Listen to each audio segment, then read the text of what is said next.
मित्रांनो, माझं नाव Tushar Thackeray, gold star of रियाश मल्टी ट्रेड. तर मित्रांनो, आज आपण रियाश कंपनीमध्ये असा एक आश्चर्यजनक रिझल्ट घेतलेला आहे मित्रांनो, आणि तो पण एकदम कमी टायमिंग मध्ये घेतलेला आहे मित्रांनो. तर आज आपण आलेला आहे अमरावती मधल्या विलासनगर येथे, आणि आपल्या सोबत आहे माधुरी मॅडम, आणि ज्यांना रिझल्ट आलेला आहे ते आपल्याकडे ताई आलेली आहे, म्हणजे मोनाताई. तर मोनाताईंना पहिले काय त्रास होता आणि नंतर त्यांना काय आराम पडला, आपण त्यांच्या मुखामधूनच ऐकूया. तर आपलं नाव काय मॅडम?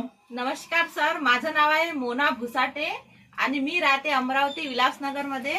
मला मुळव्याधचा खूप त्रास होता, भयानक त्रास होता. मी संडासमध्ये अशी खूप रडायची. पण आता हे अमृत ज्यूस घेतला तेव्हापासून मला एवढा म्हणजे 2-3 दिवसामध्येच खूप रिझल्ट आला चांगला. आणि माझ्या मुलाला पण ताप येत होता, याला पण दिलं आणि याचा पण ताप गायब झाला. तर आणि हे सगळ्यांनी घेतलं पाहिजे. तुम्ही कोणाच्या माध्यमातून अमृत ज्यूस घेतलं? तुषार सर आणि माधुरी मॅडम. तर तुम्ही सर्वांना काय सांगू इच्छिता? सगळ्यांनी हे ज्यूस घेतलं पाहिजे, खूप चांगला आहे. तर मित्रांनो, ताईंचं म्हणणं असं आहे की त्यांना जो रिझल्ट आला तर सर्वांनी अमृत ज्यूस घेतलं पाहिजे मित्रांनो. हर रियाश, घर घर रियाश. धन्यवाद.